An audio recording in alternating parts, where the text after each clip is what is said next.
यीशु मसीह का पकड़वाया जाना। यह घटना आपको मत्ती रचित सुसमाचार अध्याय 26 के वचन 30 से 75 में, मरकुस अध्याय 14 के 26 से 72 में, लूका अध्याय 22 के 31 से 71 में और यूहन्ना अध्याय 18 के 1 से 27 में मिलेगा। फसह मनाने के बाद यीशु अपने चेलों को जैतून के पहाड़ पर ले गया। तब यीशु ने उनसे कहा, तुम सब ठोकर खाओगे, क्योंकि लिखा है कि मैं रखवाले को मारूंगा और भेड़ तितर बितर हो जाएंगे। परंतु मैं अपने जी उठने के बाद तुमसे पहले गलील को जाऊंगा। पतरस ने उससे कहा, यदि सब ठोकर खाएं तो खाएं, पर मैं ठोकर नहीं खाऊंगा। यीशु ने उससे कहा, मैं तुमसे सच सच कहता हूं कि आज ही इसी रात को मुर्गे के 2 बार बांग देने से पहले तू 3 बार मुझसे मुकर जाएगा। पर उसने और भी जोर देकर कहा, यदि मुझे तेरे साथ मरना भी पड़े तो भी तेरा इनकार कभी ना करूंगा। इसी प्रकार और भी लोगों ने कहा। वे जैतून के बाग में आए, जिसे गतसमनी के नाम से जाना जाता था। यीशु ने पतरस, याकूब और यूहन्ना को अपने साथ लिया और दूसरों से कहा, यहाँ बैठो जब तक मैं जाकर प्रार्थना करता हूँ। यीशु बहुत ही आधी और व्याकुल होने लगा और उनसे कहा, मेरा मन बहुत उदास है, यहाँ तक कि मैं मरने पर हूँ। तुम यहाँ ठहरो और जागते रहो। और वह थोड़ा आगे बढ़ा और भूमि पर गिरकर प्रार्थना करने लगा कि यदि हो सके तो यह घड़ी मुझ पर से टल जाए। और कहा, हे अब्बा, हे पिता, तुझसे सब कुछ हो सकता है। इस कटोरे को मेरे पास से हटा ले, तो भी जैसा मैं चाहता हूँ वैसा नहीं, परंतु जैसा तू चाहता है वैसा होने पाए। यीशु ने वापस आकर और उन्हें सोते पाकर पतरस से कहा, हे शमौन, तू सो रहा है? क्या तू एक घड़ी भी ना जाग सका? जागते और प्रार्थना करते रहो कि तुम परीक्षा में ना पड़ो। आत्मा तो तैयार है पर शरीर दुर्बल है। और वह फिर चला गया और वही बात कहकर प्रार्थना किया। चेले फिर सो गए, क्योंकि उनकी आंखें नींद से भरी थी। फिर तीसरी बार आकर यीशु ने उनसे कहा, अब सोने का समय नहीं रहा, वह घड़ी आ पहुंची है। देखो, मनुष्य का पुत्र पापियों के हाथ पकड़वाया जाता है। उठो, चलो, देखो, मेरा पकड़वाने वाला निकट आ पहुंचा है।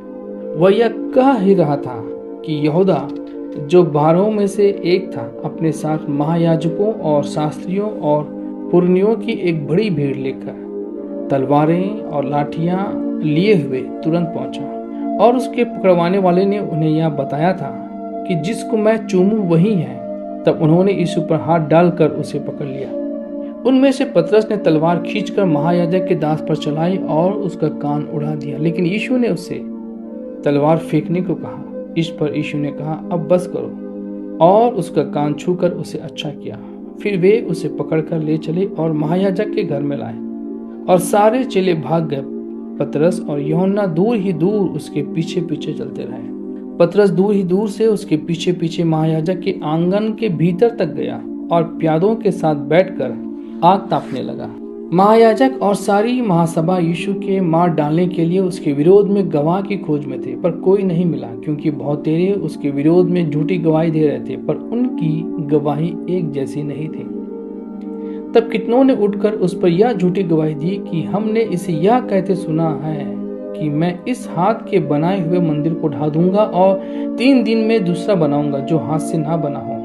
तब महायाजक ने भीड़ में खड़े होकर यीशु से पूछा कि तू कोई उत्तर नहीं देता?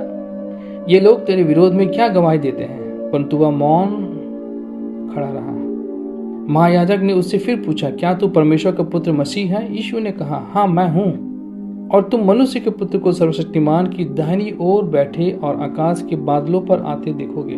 तब महायाजक ने अपने वस्त्र फाड़कर कहा, अब हमें गवाहों का और क्या प्रयोजन है? तुमने परमेश्वर की निंदा सुनी। वे चिल्लाने लगे, इसे क्रूस पर चढ़ाओ। तब कोई तो यीशु पर थूकने और उसका मुंह ढांपने और उसे घूंसे मारने लगे और उससे कहने लगा कि भविष्यवाणी कर कि तुझे किसने मारा। और प्यादों ने उसे लेकर थप्पड़ मारे। पहरेदारों ने उसे ले जाकर पीटा।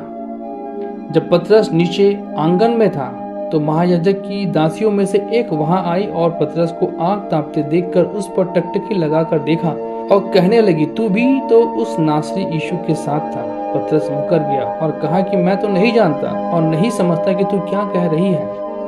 वह उसे देखकर उनसे जो पास खड़े थे फिर कहने लगी कि वह उनमें से एक है, परंतु वह फिर मुकर गया और कहा मैं इस मनुष्य को नहीं जानता। और थोड़ी देर बाद उन्होंने जो उसके पास खड़े थे फिर पतरस से कहा, निश्चय तू उनमें से एक है, क्योंकि तू गलीली भी है। तब वह धिक्कारने लगा और शपथ खाने लगा कि मैं उस मनुष्य को जिसकी तुम चर्चा करते हो नहीं जानता। तब मुर्गे ने बांग दी। यीशु ने मुड़कर पतरस की ओर देखा। पतरस को वह बात जो यीशु ने उससे कही थी स्मरण आई कि मुर्गे के 2 बार बांग देने से पहले तू 3 बार मेरा इनकार करेगा। और पतरस बाहर जाकर फूट फूट कर रोने लगा।